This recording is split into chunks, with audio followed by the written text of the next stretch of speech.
नमस्कार बच्चों, बीए प्रथम वर्ष की क्लास में सभी का स्वागत है। हम यहाँ पर पढ़ रहे थे कि सुदर्शन नामक राजा जब है वो अपने जो कि उसके 4 पुत्र हैं, उन चारों पुत्रों की अविवेकिता के कारण, उनकी बुद्धिहीनता के कारण अत्यंत दुखी होता है। तो उस परिस्थिति में वो विद्वानों की एक सभा बुलाता है और वहाँ पर घोषणा करता है कि कौन है जो मेरे इन मूर्ख पुत्रों को सिखा सकता है, पढ़ा सकता है। तो इसी संदर्भ में विष्णु शर्मा नाम का एक जो उस सभा में आए हुए जो एक पंडित व्यक्ति होते हैं, वो राजा के पास आते हैं और उनसे ये सब बातें कहते हैं। तो इसी संदर्भ में आगे वो क्या कहते हैं, अस्मिंस्तु निर्गुणम गोत्र न अपत्यम उपजायते आकार पद्माकराणाम जन्मः कांचमणे कुतः। देखो दोस्तों, पहले वो समझाते हैं कि संगति का असर अवश्य पड़ता है। व्यक्ति जैसी संगति में रहता है उसी प्रकार के गुण उसमें आ जाते हैं। अब अगर इसके पहले जो हमने श्लोक देखा था उसमें हमने पढ़ा था कि कोई समान बुद्धि वाले व्यक्ति के साथ रहेगा तो बुद्धि उसकी समान ही रहेगी। कोई अपने से निकृष्ट बुद्धि वाले के साथ चला जाएगा तो उसकी बुद्धि और निकृष्ट हो जाएगी, और कोई उत्कृष्ट बुद्धि वाले के साथ रहेगा तो उसकी बुद्धि और उत्कृष्ट हो जाएगी। तो यही बात यहाँ पर वो कहते हैं कि अस्मिन गोत्रे, विष्णु शर्मा कहते हैं कि इस गोत्र में अर्थात इस वंश में, राजा सुदर्शन का जो वंश है उस वंश के लिए वो कहते हैं कि इस वंश में तो निर्गुणम, गुणों से रहित, अपत्यम, कोई भी संतान न उपजायते, नहीं उत्पन्न होती है। अर्थात ये जो वंश है विष्णु शर्मा का, इस वंश में गुण रहित कोई भी उत्पन्न नहीं होता है, सभी गुणों से युक्त होते हैं। तो यही बात यहाँ पर विष्णु शर्मा कह रहे हैं राजा से कि राजा, आपका वंश तो वैसे ही बहुत वैभवशाली है, तो निर्गुण तो कोई हो ही नहीं सकता। जैसे कि वो आगे क्या कहते हैं कि पद्मरागाणाम कांचमणे जन्मः कुते पद्म आगाणाम आकरे, कि जिस प्रकार की माणिक नाम का जो रत्न होता है उसकी खान में, आकार है, खान, आकार यानी खान, उसकी खान में कांचमणे, कांच रूपी मणि की जन्म कुतः, जन्म कैसे हो सकता है।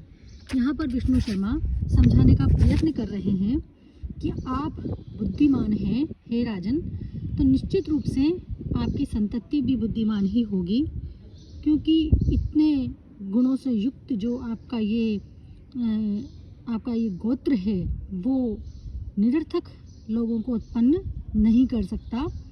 क्योंकि जिस प्रकार की कांच की मणि जो होती है, वो कांच की मणि, माणिक का कोई खान हो, माणिक रत्न की कोई खान हो, तो उसमें कांच की मणि उत्पन्न नहीं हो सकती।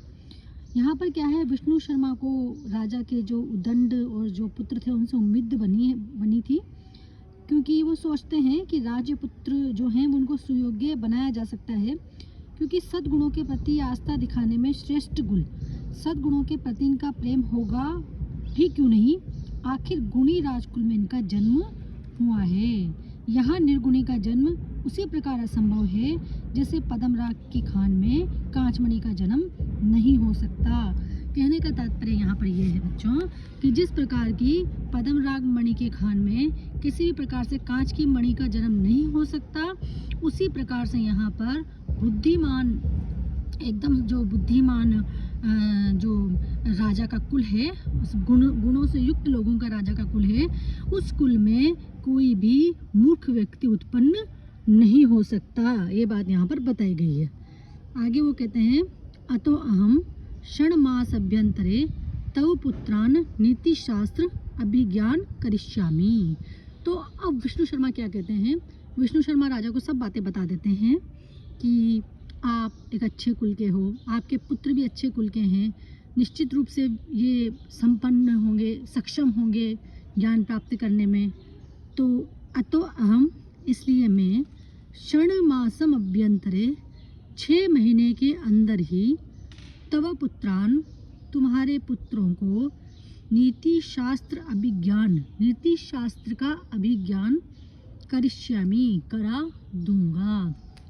कहने का तात्पर्य ये है कि मैं तुम्हारे इन 6 पुत्रों को जो है नीति शास्त्र का ज्ञान करा दूंगा। और कितने समय का वो टाइम मांगते हैं? कहते हैं मात्र 6 मास में। क्यों? क्योंकि आपके जो पुत्र हैं आपके जैसे कुल में उत्पन्न हुए हैं तो निश्चित रूप से ये विद्वान होंगे। आगे वो कहते हैं विष्णु शर्मा, कीटो अपि सुमनः संगाद आरोहति सताम शिरः अश्मा अपि याति देवत्वम महद्भिः सुप्रतिष्ठितः। अब यहाँ पर वो क्या कहते हैं? वो कहते हैं कि हम भगवान के सिर पे जब पुष्प चढ़ाते हैं और अगर कोई कीड़ा भी हो तो वो कीड़ा भी उस पुष्प के साथ चढ़ जाता है। और दूसरी बात ये वो कहते हैं कि बहुत बड़े बड़े जो महान आदमी होते हैं वो, कहने का तात्पर्य ये है कि अगर उनके द्वारा किसी पत्थर को प्रतिष्ठित कर दिया जाए तो पत्थर को भी लोग देवता मानने लग जाते हैं। पत्थर में भी जो है देवत्व की प्राप्ति लोगों को होने लग जाती है। इसीलिए ये पुत्र जो हैं आपके मेरे साथ रहकर निश्चित रूप से ज्ञान और विवेक को प्राप्त कर ही लेंगे। सुमनः संगात, सुमन अर्थात फूल के, संगात साथ रहने से, कीटः अपि कीड़ा भी, सताम शिरः सज्जनों के सिर पर, आरोहति चढ़ जाता है। सताम सिर यानी देवताओं के सिर पर पुष्पादि का अर्पण जो किया जाता है उसके लिए ये बात कही गई है।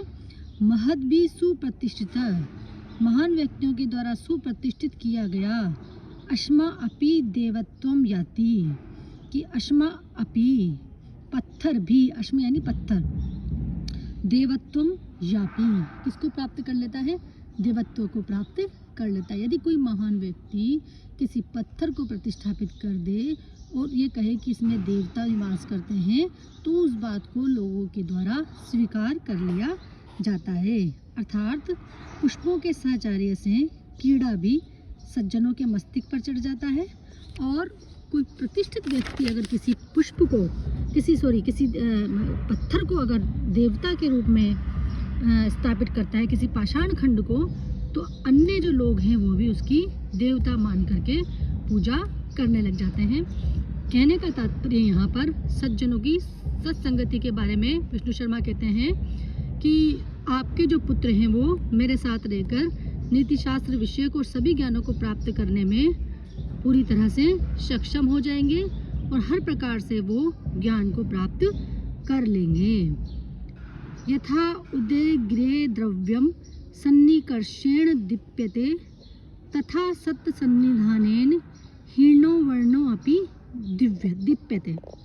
देखो इसमें क्या बताया गया है कि जैसे कि कोई पदार्थ होता है, जैसे कि कोई विद्वान व्यक्ति होता है, ये कहना क्या चाहते हैं कि जैसे कोई बेकार की चीज़ है, पहले यहाँ से ले लो कि अगर कोई चीज़ जो है तेजहीन है, उसमें कोई तेज नहीं है, किंतु अगर वो उदयाचल के समीप चली जाए तो वो चमकने लग जाती है।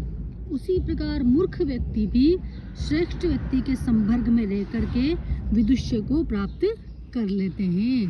कहने का तात्पर्य वो विद्वता को प्राप्त कर लेते हैं, विद्वान बन जाते हैं। यथा जिस प्रकार की द्रव्यम कोई सी भी वस्तु उदय गिरे सन्निकर्षण, उदयगिरी नामक पर्वत के साथ में रह करके दीप्यते प्रकाशित होने लग जाती है, तथा उसी प्रकार हीन वर्ण अपि, हीन वर्ण वाले व्यक्ति के साथ रहकर भी सत सन्निधान, हीन वर्ण वाला व्यक्ति भी सत सन्निधान सज्जन व्यक्ति के साथ रहने से दीप्यते चमकने लगता है। कहने का तात्पर्य यहाँ पर यह है, चमकने लगता है से मतलब ये नहीं कि वो कोई चमकने लग जाता है। यहाँ पर कहने का तात्पर्य यह है कि जैसे कोई वस्तु, बेकार सी वस्तु जो है वो भी उदयाचल के अगर समीप चली जाती है तो चमकने लगती है। उसी प्रकार कोई कम बुद्धिमान व्यक्ति, उसी प्रकार यहाँ पर समझाना चाह रहे हैं उसको कि आपके जो पुत्र हैं वो कम बुद्धिमान हैं, किंतु अगर मेरे संसर्ग में रहेंगे, मेरे साथ रहेंगे, तो निश्चित रूप से मैं उनको नीति शास्त्र का ज्ञान दे दूंगा और वो बुद्धिमान हो जाएंगे। ये बात यहाँ पर समझाना चाहती हूँ।